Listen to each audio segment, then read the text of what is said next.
On any given day and at any time, you could encounter a victim of cardiac arrest because about every 90 seconds, a person dies of sudden cardiac arrest. But with the training you receive today, your actions can give a victim the best chance of survival. Sudden cardiac arrest occurs without warning or within just a few minutes after symptoms appear. The term heart attack is often mistakenly used to describe cardiac arrest. Although a heart attack may cause cardiac arrest and sudden death, they are different conditions. But it's important to call emergency services for both. There is more information on the differences between heart attack and cardiac arrest in your provider manual. First, let's talk about the two adult chains of survival. One is for out-of-hospital cardiac arrest, and one is for in-hospital cardiac arrest. The two chains have 6 links, but the links differ slightly. Both chains include activation of the emergency response system, high-quality CPR, early defibrillation, post-cardiac arrest care, which may be provided in the cath lab or the intensive care unit, and recovery. For the out-of-hospital chain, the difference is the 4th link, which focuses on advanced resuscitation. In this link, a multi-rescuer team arrives and takes over CPR and may perform additional advanced interventions. For the in-hospital chain, the difference is the 1st link. It focuses on early recognition and prevention of cardiac arrest with patient monitoring and assessment and, if necessary, rapid response by the medical emergency team when a patient's condition starts to deteriorate. Now, let's review the links in the out-of-hospital chain of survival as they could happen in a real-life resuscitation event. It's a normal day at the airport. A woman notices that her husband is not looking well. When he collapses, she immediately calls for help, and a security guard rushes over. The guard gets no response and sees no sign of breathing, so he directs a coworker to activate the emergency response system. The out-of-hospital chain of survival begins right here, with the guard's immediate recognition of possible cardiac arrest and activation of the emergency response system. A rescuer must recognize that someone is in cardiac arrest. This person will have signs such as unresponsiveness and lack of normal breathing. After recognition, the rescuer should ensure that the emergency response system has been activated and begin high-quality CPR. Effective bystander CPR provided immediately after cardiac arrest can double or even triple someone's chance of survival. Bystanders who aren't trained in CPR are encouraged to provide compression-only CPR, also called hands-only CPR. When an untrained bystander sees an adult collapse suddenly, there are 2 simple steps to follow. Call 911 and push hard and fast in the center of the chest. Dispatchers or telecommunicators may provide further instructions, including step-by-step coaching on how to perform CPR until trained help arrives. Some rescuers might find it necessary to provide compression-only CPR until a barrier device is available. The guard begins chest compressions without delay.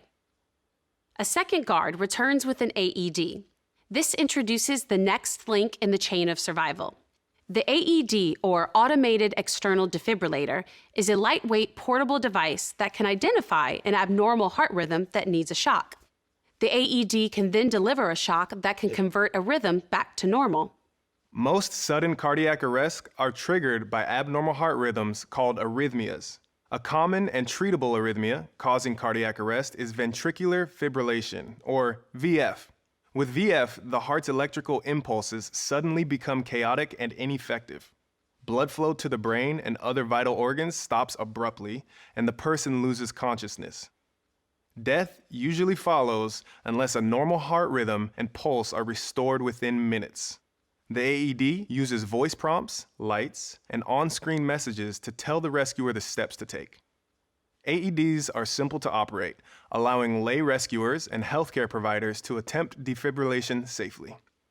As the emergency medical services, or EMS providers, arrive and take over care, they provide advanced life support, extending the chain to give the person the best chance of survival. Advanced life support can occur in any setting and provides more advanced treatment. Once the return of spontaneous circulation, or ROSC, is achieved, EMS transports the person for post-cardiac arrest care. Post-cardiac arrest care after ROSC focuses on preventing the return of cardiac arrest and improving long-term survival.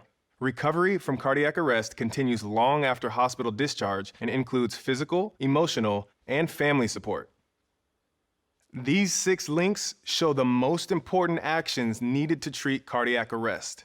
BLS is the foundation for saving lives after a cardiac arrest.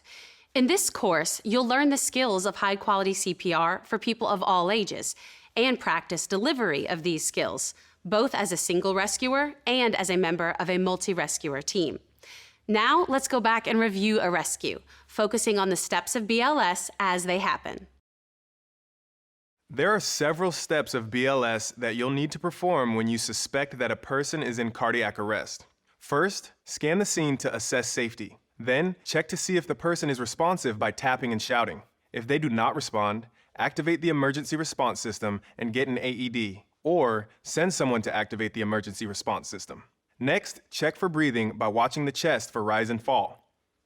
Abnormal breaths are common in the first minutes of a cardiac arrest. These abnormal breaths are called agonal gasps and should not be confused with normal breathing. Rescuers can sometimes mistake agonal breathing for normal breathing and fail to recognize cardiac arrest and initiate CPR. Seizure-like activity can also sometimes delay the recognition of cardiac arrest. If the person has no signs of responsiveness, the emergency response system has been activated with an AED on the way, and there are no signs of breathing or a pulse, then immediately begin CPR starting with chest compressions. The delivery of rapid, strong compressions is a priority, but be sure to deliver ventilation as soon as the pocket mask or bag mask device arrives. Once the AED arrives, it is important to use it immediately. We will go over proper AED use later in the course. You never know what situation you'll face or what resources will be accessible. It's important to have the knowledge and a framework to provide high-quality, life-saving CPR regardless of the conditions and circumstances. Now we will focus on the individual skills that rescuers perform. It is most effective to perform CPR as a team, but to be an effective team member, you'll need the individual skills of CPR. So we'll start there. As a healthcare provider, your first step is to assess the surroundings for safety. Then, tap and shout to see if the person responds. If not, you should shout for nearby help or activate the emergency response system in your workplace. Check for breathing by scanning the person's chest, looking for chest rise. Check for a carotid pulse. The technique of feeling for the carotid pulse is usually easier to perform on the side closest to you. Use 2 or 3 fingers to locate the person's trachea, and then slide your fingers into the groove just to one side of the trachea. You can scan for breathing and check for a pulse simultaneously to minimize time before compressions. The check for breathing and pulse should take at least 5, but no more than 10 seconds. If you observe no breathing, abnormal breathing, or only gasping, and you do not feel a pulse, ensure that help is on the way and start chest compressions immediately. Before you start chest compressions, make sure the person is lying face up on a firm, flat surface. If you need to remove clothing to expose the person's chest, do it quickly. You need to work with a bare chest because later you'll attach the AED pads to bare skin. By starting compressions, you are initiating the CAB sequence, or compressions, airway, and breathing sequence. In the first few minutes of a cardiac arrest, there is still oxygen in the bloodstream. Starting CPR with chest compressions can pump that oxygenated blood to the brain and heart. After you give compressions, open the person's airway and deliver breaths.